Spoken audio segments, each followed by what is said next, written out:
जय हिंद साथियों। आज की इस वीडियो में हम कंपाउंड इंटरेस्ट यानी कि चक्रवृद्धि ब्याज के बेहतरीन सवालों को करेंगे। जो सवाल बहुत ही बेहतरीन कॉन्सेप्ट पर आधारित हैं।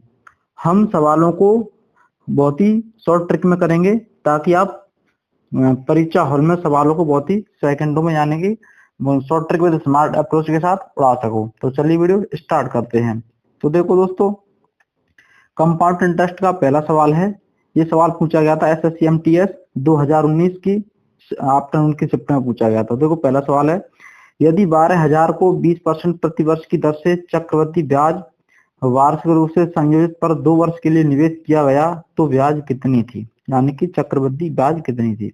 तो देखो दोस्तों, बात करते हैं।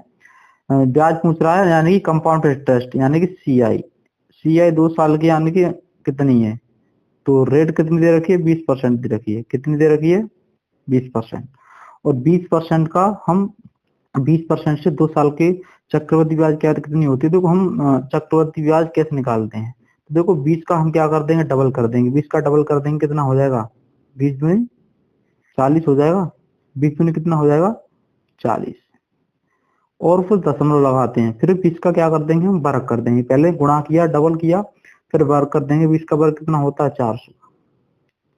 इस 4 को इसमें जोड़ देंगे तो कितना हो जाएगा, 44%।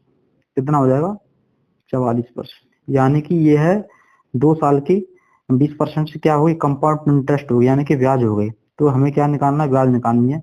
तो जो 12,000 दे रखा है ये क्या होता है, मूलधन होता है। 12,000 क्या होता है, दे रखा है इसमें मूलधन। और 12,000 जो मूलधन होता है वो हमेशा 100 का मान होता है। कितने का मान होता है, 100% का मान होता है। ये 100 का मान हो गया। और हमें निकालनी है 2 साल की ब्याज कितनी, यानी कि 44% की वैल्यू निकालनी है। 44% की वैल्यू। तो परसेंटेज से परसेंटेज खत्म हो जाएगा, 2 जीरो से 2 जीरो खत्म हो जाएंगे। 120 का गुणा 44 में करेंगे तो कितना हो जाएगा, 12 चौक 48। हासिल 4, 12 चौक 48 और 4 52 और 1 जीरो। तो 5,280 कितना हो जाएगा, 5,280 इसका करेक्ट आंसर हो जाएगा। अब आगे चलते हैं। आगे है सवाल इसी प्रकार, ब्याज की गणना वार्षिक चक्रवृद्धि आधार पर करते हुए किसी निश्चित राशि पर 10% वार्षिक ब्याज दर से 3 वर्ष का चक्रवृद्धि ब्याज कितना है, 1324 होता है। तो राशि ज्ञात कीजिए। हमें इसमें क्या निकालनी है, राशि। तो यह क्या दे रहा, 3 वर्ष का चक्रवृद्धि ब्याज कितना होता है, 3 वर्ष का चक्रवृद्धि ब्याज 1324, यानी कि कंपाउंड इंटरेस्ट कितना दे रखा है 3 साल का, ये दे रखा है 1324। और 10% का CI कितना होता है, 10%, 3 ईयर का CI कितना हो जाएगा। तो ये हो जाएगा 10% का 3 वर्ष का होता है 33.1। ये सक्सेसिव मेथड है। कितना होता है, 33.1 होता है। यानी कि जो हमें अब क्या ज्ञात करनी है, हमें राशि ज्ञात करनी है। यानी कि मूलधन यानी कि 100 का मान निकालना, 100% का। CI कितना दे रखा है, 1324 दे रखा है यहाँ पर। और 1324 कितने का मान है, यानी कि यह भी CI है 33.1% का मान है। और हमें 100 का मान निकालना है, 100% का। परसेंटेज से परसेंटेज खत्म हो जाएगी। तो हम देखो इसको कैसे काटेंगे, यानी कि इस परसेंटेज को उठाएंगे तो क्या होगा, इस परसेंट को उठाएंगे तो ऊपर एक जीरो जीरो बढ़ जाएगी यहाँ, यानी कि ऊपर कितना हो जाएगा, 1000 हो जाएगा। यानी कि 1324 को 331 से काटेंगे तो कितनी बार जाएगा, 4 बार में। कितनी बार में जाएगा, 4 बार में। और 4 का गुणा हम कितने में करेंगे, 1000 में करेंगे तो कितना हो जाएगा, 4000। 4000 क्या हो जाएगा इसका करेक्ट आंसर। ऑप्शन इसका ए राइट आंसर हो जाएगा। अब चलते हैं सवाल नंबर अगले की तरफ। अगला सवाल है, 200 रुपए की राशि को 1.5 वर्ष के लिए 10% प्रति चक्रवृद्धि ब्याज के रूप से निवेशित किया जाता है तो 1.5 साल बाद ब्याज कितना मिलेगा। तो यानी कि इसमें भी हमें क्या निकालना है, 1.5 साल का ब्याज निकालना है। इसमें यानी कि हमें CI कितने का निकालना है, हमें इसमें CI निकालना है 1.5 ईयर का। कंपाउंड इंटरेस्ट हमें इसमें निकालना है CI 1.5 ईयर का।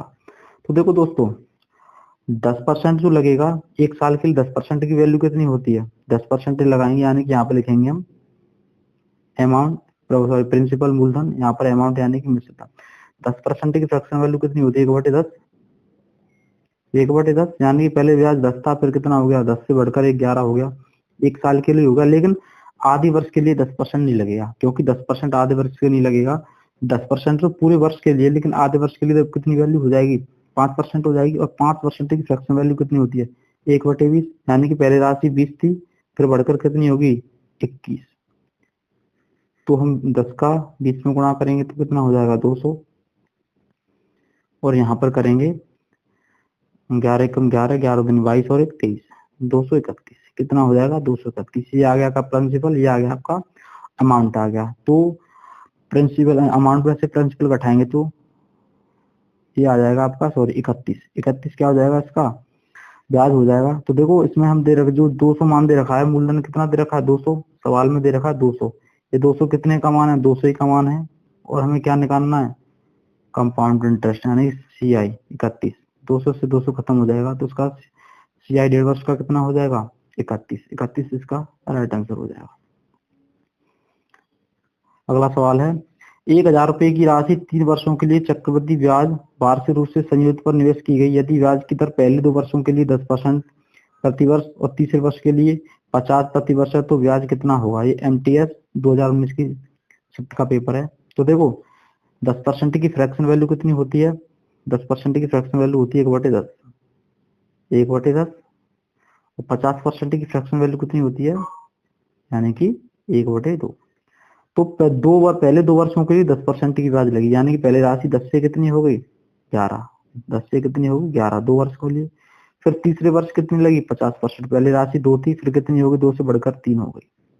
ये हमारा अमाउंट होता है, सॉरी प्रिंसिपल होता है, और ये हमारा क्या होता है, अमाउंट होता है। 10 और 2 का गुणा करेंगे तो 200 हो जाएगा।